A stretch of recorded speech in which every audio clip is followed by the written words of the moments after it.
Hello, I'm gonna talk about Leetcode-Style interviews, what to do, how to do it, and like why is this like this.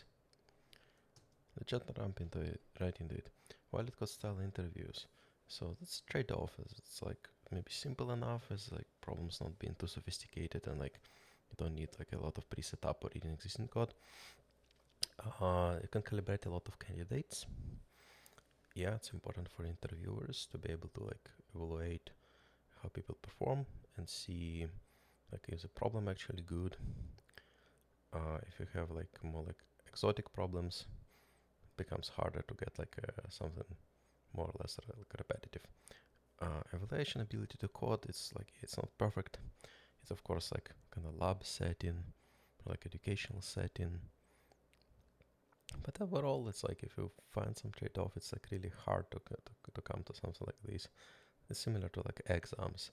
Yeah, exams are probably, it's not like how you apply knowledge in real life, but it's also like some way which like there wasn't really like a significantly better way like involved. Um, so and also like yeah, it shows your ability to learn some algorithms, put some time to like get the knowledge and like work with information.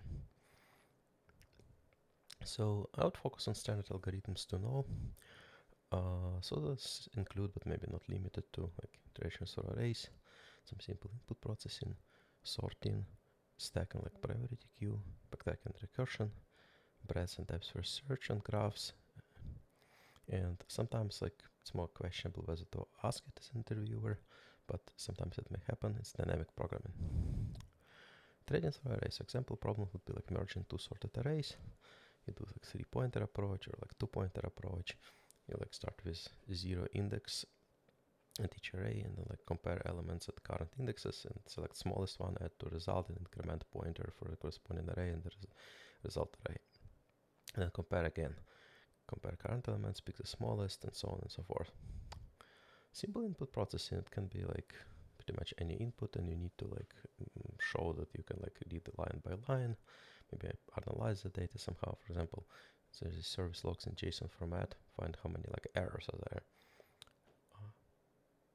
So then you might just like text search for errors, error case insensitive or fancy solution, just like can parse JSON and like analyze the result to see which structured field would contain like the type, like error, warning, or info, etc. And do structured data processing.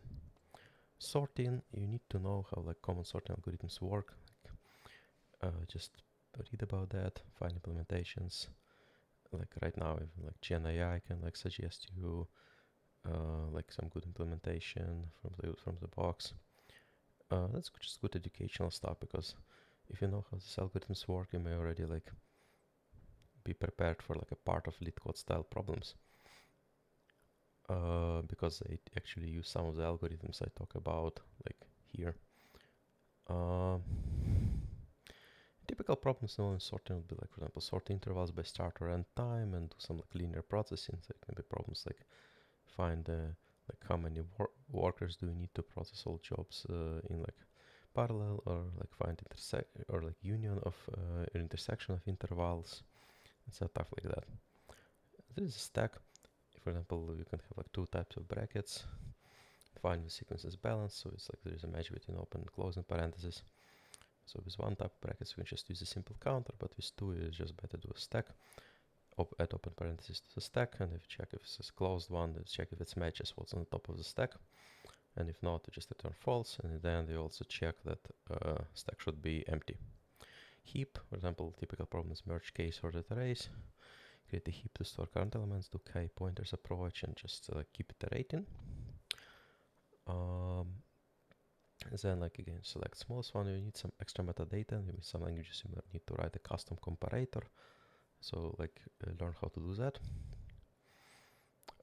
Because you need to store like current array and maybe the pointer itself as well. But you need to like compare by the actual value. So yeah, and then you just keep iterating, keep the smallest element, like put it into the result, and if there's elements left in that array, just add it to the heap. giving you like log k performance for like each operation. Backtracking recursion, typical problem is like n and n board and find a way to put n chess queens so they don't like attack each other. So yeah, just like you do like simple recursion. The check if queens attack each other may be like a little bit tricky to do right, but just practice it. There are like 3 conditions, like straight line, one diagonal, like another diagonal. And it's just some work with indexes. So just write it down, like check what the answer should be on the internet and like try it out. Breadth and depth of search, like one typical problem is an NNM grid of like ones and zeros, and find a number of islands of ones.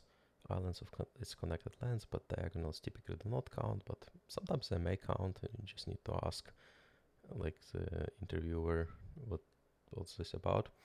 Solution will be very similar. Just iterate over the elements. If it's one and not visited, increment the answer and launch BFS or DFS from that place and mark others like connected as visited. Dynamic programming, like its simplest one is just like kind of worst way to jump from position 0 to the position n if jumps can be of lengths 1, 2 or 3. Yeah, just define like a function fi answer to the position. Just don't compute it recursively because it would like compute same thing like multiple times. So if you do recursion, you need to do like memorization. Simplest way is typically just do the loop. So you do some initial values and then you create a formula. When you look like what was the last jump, it was length 1, 2 or 3, and then you could do like some combination of like if it's f number of ways is just the sum of f minus 1, f I minus 2, f I minus 3. Do a loop, compute it, and output it. Just like some note that it's in this case is gonna grow like very large. But typically with those problems for tests, like it's usually easy people ask you to like have answer modulo x or just would have smaller values of n. It seems uncommon that people would also ask you to implement like long arithmetic plus dynamic programming. As an interviewer, they like don't do it really.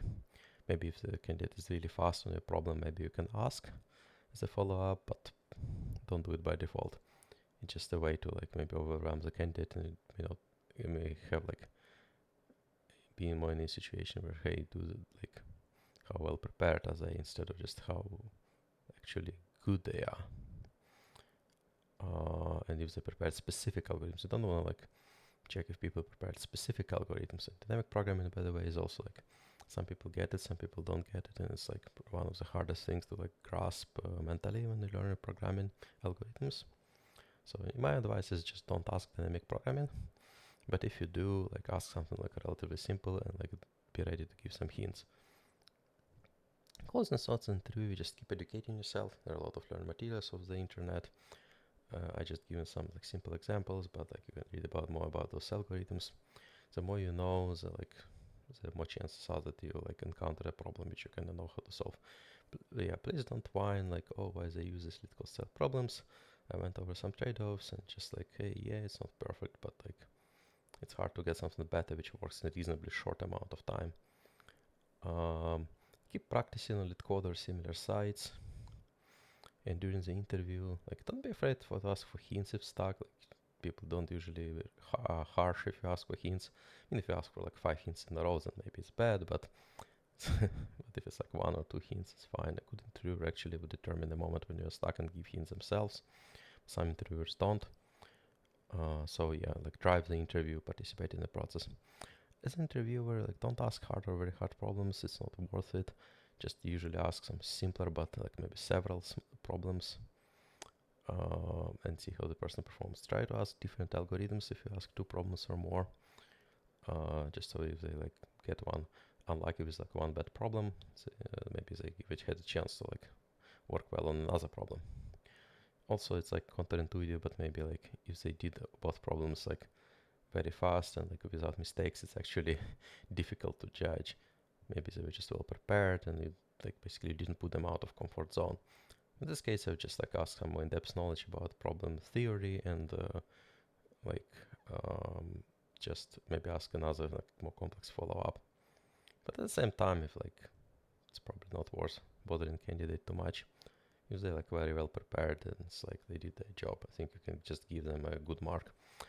And candidate knows a similar problem, yeah, just like keep keep asking follow-ups and like maybe ask some in-depth question about the problem, about like to see if they understand like invariants and like more formal proof why this works.